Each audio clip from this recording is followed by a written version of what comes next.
Invités de la rédaction, Madame, Messieurs, bonjour et merci de nous rejoindre dans cette rubrique. Nous avons le plaisir de recevoir pour vous sur ce plateau Monsieur Luc Kabunangu. Il est au cadre de l'UDPS, membre de la commission égalité hommes-femmes, toujours au sein de l'UDPS. Et puis, il est auditeur professionnel. Avec lui, nous échangeons autour de ce que certains qualifient des scandales de corruption dans lesquels seraient impliqué l'ancien conseiller du chef de l'État, M. Viguier Tshimanga. Monsieur Kabunangu, bonjour et bienvenue. Bonjour, Madame Nadine, et merci beaucoup encore une fois de m'inviter sur votre plateau. Merci bien. Alors, comme je l'ai annoncé, nous parlons de ce que certains qualifient des scandales de corruption dans lesquels serait impliqué l'ancien conseiller stratégique du chef de l'État, je cite M. Viguier Tshimanga. Comment jugez-vous l'acte commis par ce conseiller? Écoutez, je pense que une grande partie de notre population s'est concentrée sur l'acte ou les actes posés par M. Tshimanga, mais oubliant que du point de vue de la corruption dans le pays, la corruption est vraiment endémique à notre société et ça fait longtemps que nous en parlons et que nous devrions normalement tous nous mobiliser et affronter ce fléau qui en fait est en train de croupir notre économie et notre société.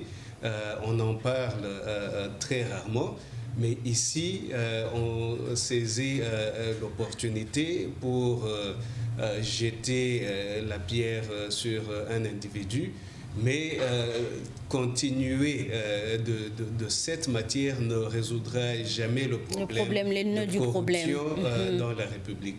C'est ainsi que l'approche que j'aimerais prendre personnellement serait celle d'essayer de décortiquer un peu la corruption, qu'est-ce qu'elle a comme conséquence à notre pays, notre économie, et comment est-ce que nous pouvons combattre cette corruption, et c'est que les Congolais devraient faire ensemble pour en fait éventuellement arriver à pas éradiquer, parce que le risque n'est jamais éliminé totalement, oui. Mais de fût-ce que le réduire considérablement pour avoir quand même une bonne gestion de la chose publique. Allez-y alors.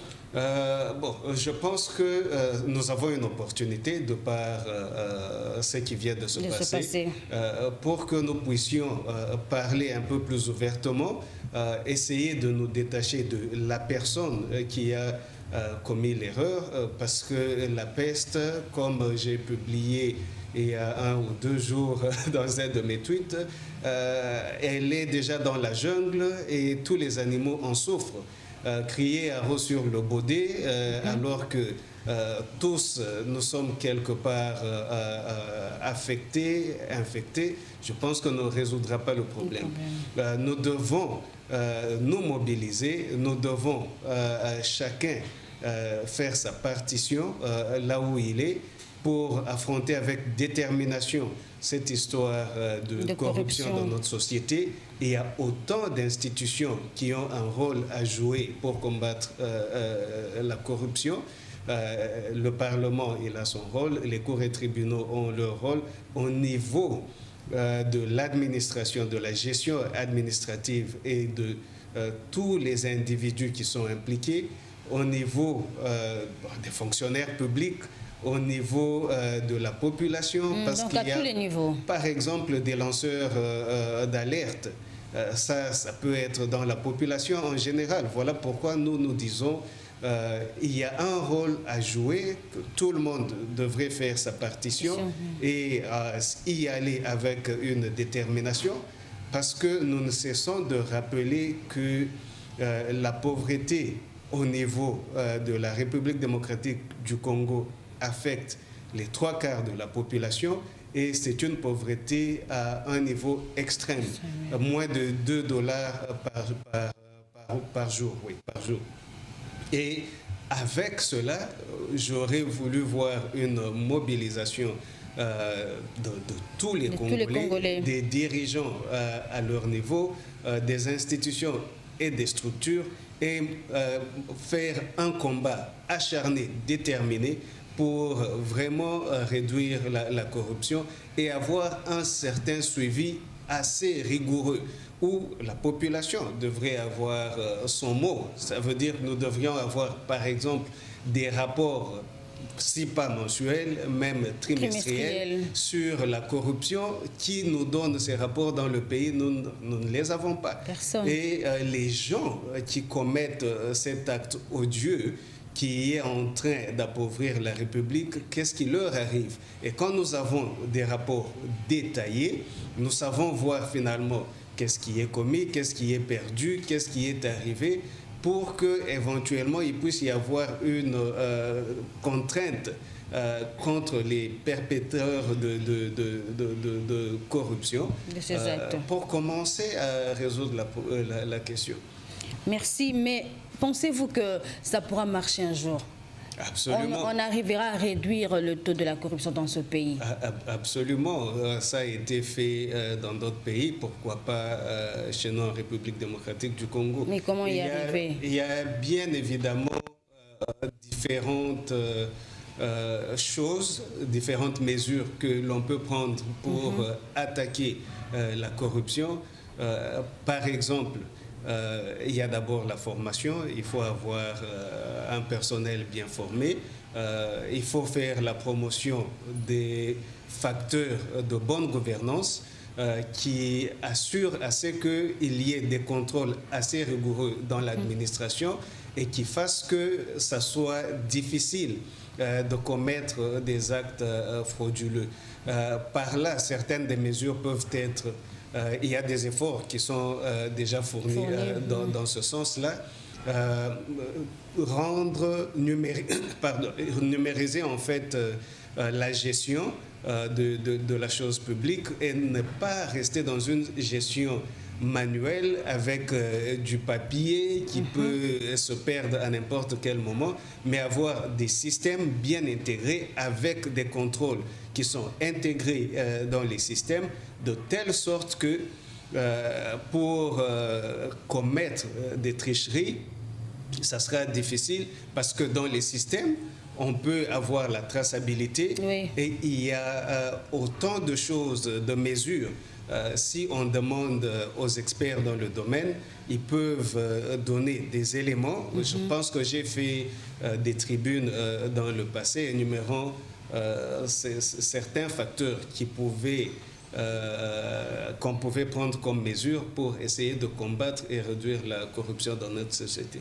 Mais à vous entendre, en tout cas, vous avez une certaine facilité, une idée dans la gestion de la bonne gouvernance. Mais comment doivent se comporter ceux qui sont censés gérer la chose publique? Oh, écoutez, moi je n'aime pas me limiter à une certaine catégorie parce que si nous attendons à ce que ça soit ceux-là que vous dites qui sont supposés gérer la chose publique, et si l'exemple ne vient pas, par exemple où est-ce qu'on se retrouve? C'est ça que je dis, que dans une société, tous les membres de la société ont un rôle à jouer. La population, elle a un rôle à jouer. Nous avons vu à plusieurs reprises quand la population s'est manifestée, quand elle s'est prononcée, nous avons vu qu'elle a été en mesure d'orienter certaines décisions, certaines mesures dans une certaine direction. Et ici, si vous me posez la question, bien évidemment, comme j'ai dit, nous devons vraiment promouvoir ces facteurs de bonne gouvernance. Et à l'état de droit qui fait partie de ces facteurs, nous devons avoir la justice qui fonctionne très bien, équitablement, qui fasse son rôle. Donc là, vous avez le rôle de la police, vous avez le rôle des cours et tribunaux, et vous voyez déjà ici que si nous essayons d'aller en détail sur le rôle de la police, sur le rôle des cours et tribunaux, c'est assez profond. Nous devons arriver à amener la transparence dans la gestion de la chose publique. Et pour arriver à avoir cette transparence, il y a autant de choses qu'on devrait implémenter dans un système de gestion. Et à ce qu'on appelle, je peux donner un exemple, une ségrégation des tâches incompatibles. Ça veut dire, pour qu'il y ait une transaction, on devra éviter à ce que que la transaction du début à la fin, c'est-à-dire ordonner la transaction et faire le paiement, par exemple, l'achat et même l'enregistrement de toute la transaction soit faite par une personne ou par deux personnes qui peuvent facilement collaborer pour justement frauder le système. Alors, on doit séparer suffisamment pour rendre la tâche difficile et favoriser la transparence dans toutes ces étapes, mais encore mieux informatiser le système. Et avec là, il y a toujours des renforcements dans le système, là où on limite par exemple l'intervention du facteur humain, là où on met des contrôles qui sont dans le système, des contrôles automatisés. Donc on peut renforcer le système de telle sorte que on puisse vraiment réduire l'impact humain et renforcer les mesures de contrôle pour atteindre cet objectif de limiter la fraude. Est-ce que vous pensez que l'éthique et la déontologie ont aussi un rôle à jouer dans la gestion de la bonne gouvernance? Absolument. J'ai parlé d'une part Est-ce que vous avez martelé sur la machine J'ai parlé, là, quand j'étais au niveau de la transparence, il y a la redevabilité aussi. Les gens doivent répondre administrativement même avant d'arriver aux cours et tribunaux. Il doit y avoir des sanctions administratives, pas seulement ça, il doit y avoir aussi des formations, mais au niveau éthique, l'éthique c'est aussi l'un des facteurs, et moi je penserais l'un des facteurs les plus importants dans la bonne gouvernance, dans la gestion de la chose publique. Et nous avons parlé à plusieurs reprises de cela, pas seulement à notre niveau. Vous vous souviendrez que dans la lutte de notre parti, de l'UDPS, dès le début, le président Étienne Tshisekedi parlait de changement de mentalité. C'était toujours au niveau du comportement, un comportement qui est plein d'antivaleurs, qui font que à ce jour, voilà pourquoi j'aimerais éviter même de parler spécifiquement du cas de Didier Tshimanga, mais de parler de la corruption, en parler général. de l'éthique, parce que là, vous avez un sérieux problème d'éthique. Et je vous assure que autant de personnes qui sont en train de lancer la pierre aujourd'hui se comportent de la même façon. Même 30 minutes après que son cas soit vulgarisé tel qu'il a été vulgarisé, les gens ont continué à se comporter de façon non éthique. Aujourd'hui, pendant que nous en parlons ici, il y a des gens qui continuent. Si vous avez par exemple, ce qui me fait rire aussi, certaines personnes qui veulent même ramener certains dirigeants que nous avons connus dans le passé, pour eux, ce sont les meilleurs qui doivent revenir aux commandes des affaires de ce pays ici. Et vous voyez leur éthique pendant qu'ils étaient au pouvoir, en fonction, et ce qu'ils ont fait. Mais il y a à se poser des questions.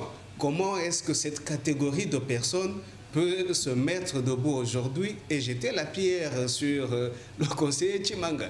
Ça ne va pas. Donc nous avons une question vraiment profonde d'éthique, et il faudra qu'au niveau de notre société, qu'on arrive à se mettre ensemble autour d'une table et à plonger dans le fond de la question pour voir comment est-ce que nous n'allons pas continuer à parler de changement de mentalité, à parler de comboliser, de la philosophie léopard, mais sans que on puisse faire quelque chose. Moi, je parle de la philosophie léopard parce que je pense que facilement l'homme de la rue...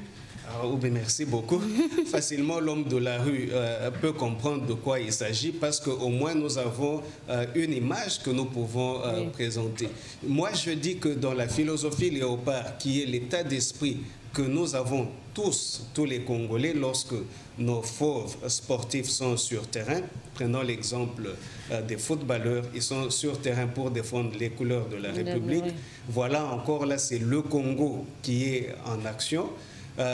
tous les Congolais se mobilisent et déjà les supporters, les fanatiques, ils veulent que les administratifs aient un comportement éthique, qu'ils puissent disponibiliser les ressources, que les ressources soient bien gérées à bon escient pour que les joueurs qui descendent sur terrain la victoire. Oui, pour qu'ils soient dans de bonnes conditions et qu'ils puissent donner une prestation qui nous donne des résultats.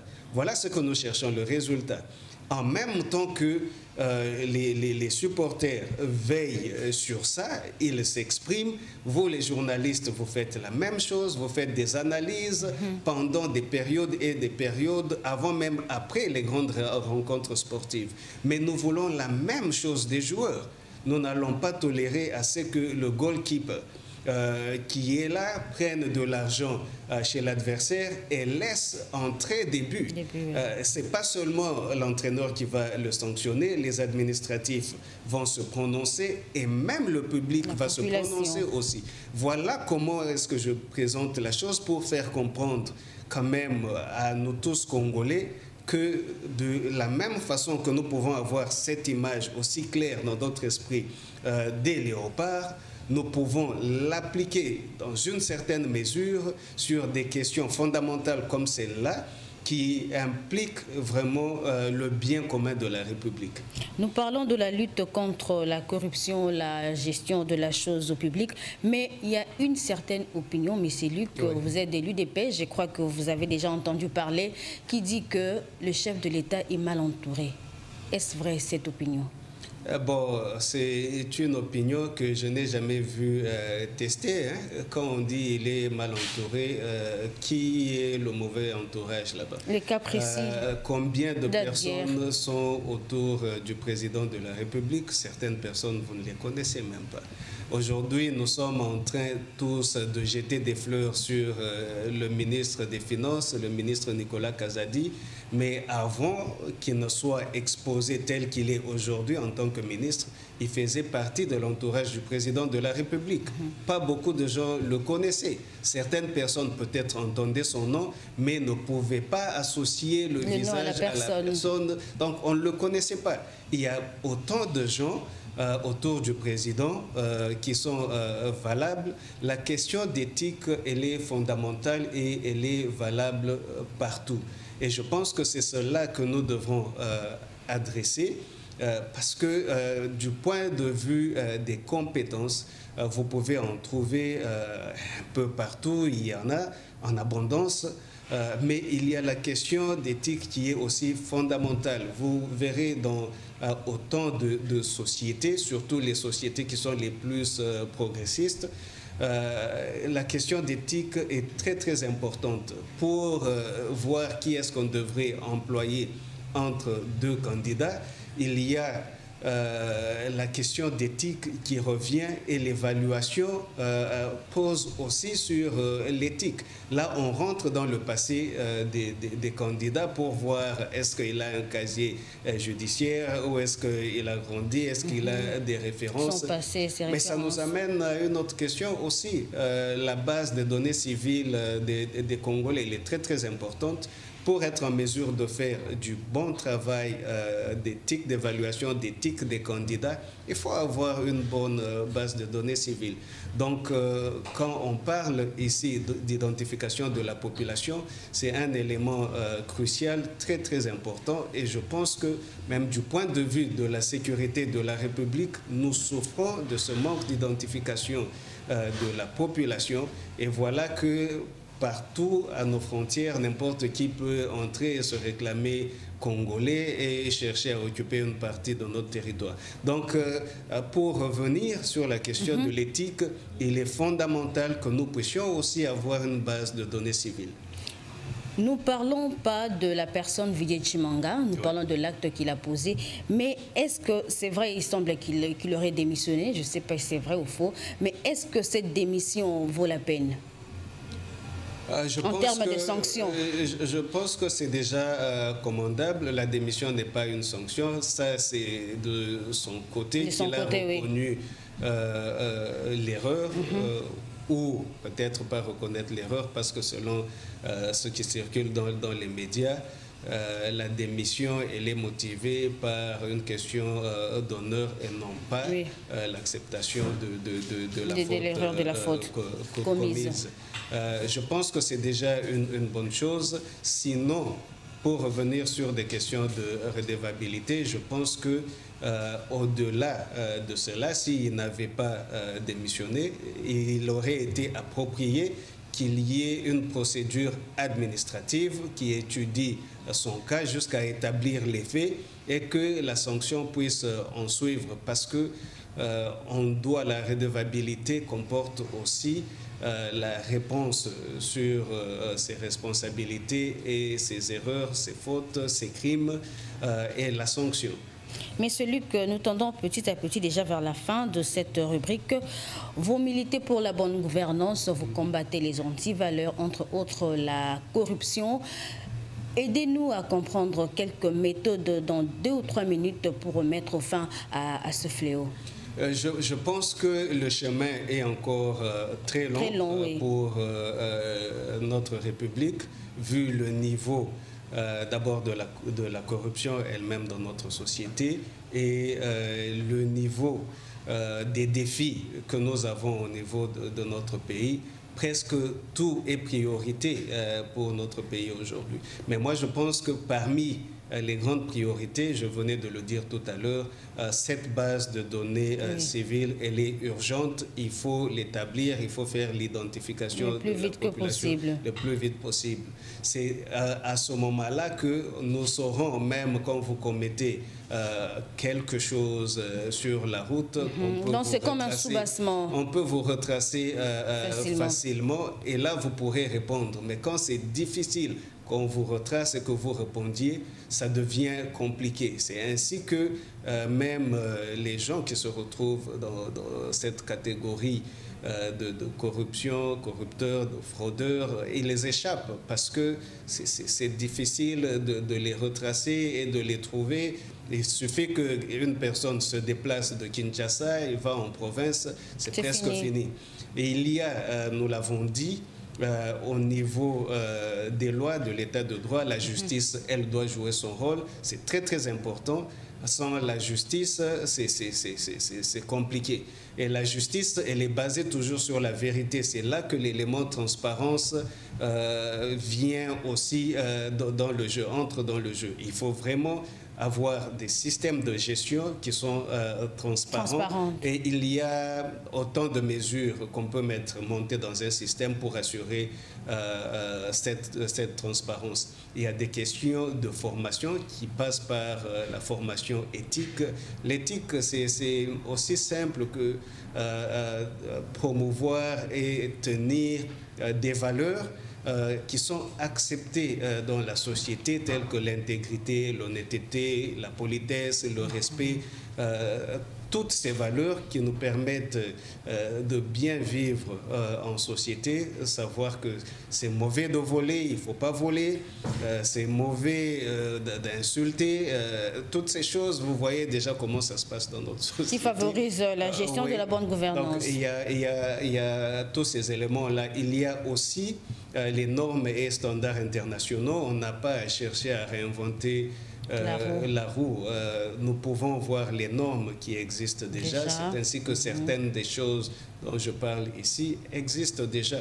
Dans les livres à l'université, déjà, vous les étudiez, que voilà comment est-ce que vous pouvez renforcer le système de contrôle. Quand vous faites, par exemple, la formation que moi j'ai eue, tous ceux-là qui ont fait la comptabilité, ils ont vu aussi le renforcement des systèmes de gestion pour assurer à ce que vous puissiez avoir d'abord des données fiables, parce que la fiabilité des données n'est pas toujours question d'une mauvaise intention. L'erreur aussi peut entrer en jeu, mais quand vous avez des mesures qui sont dans le système, ça vous permet très vite de retracer les erreurs, même si ce n'est pas vous-même, quelqu'un qui vient après vous. Là, nous avons parlé justement de cette ségrégation des tâches incompatibles, qui pourra constater l'erreur et revenir pour corriger. Et il faut le faire à temps, selon les systèmes que vous avez en place. Mais l'informatisation vraiment de la gestion c'est un très très grand facteur pour aider avec la traçabilité, avec la transparence, mais avec l'efficience aussi, l'efficacité et l'efficience dans la gestion. Merci beaucoup. Nous avons fini, M. Luc. Merci d'avoir répondu à notre invitation. Fidèles téléspectateurs, c'était un réel plaisir de vous présenter cette rubrique Invité de la rédaction. Je vous retrouve très prochainement avec le même plaisir. D'ici là, portez-vous bien. Au revoir.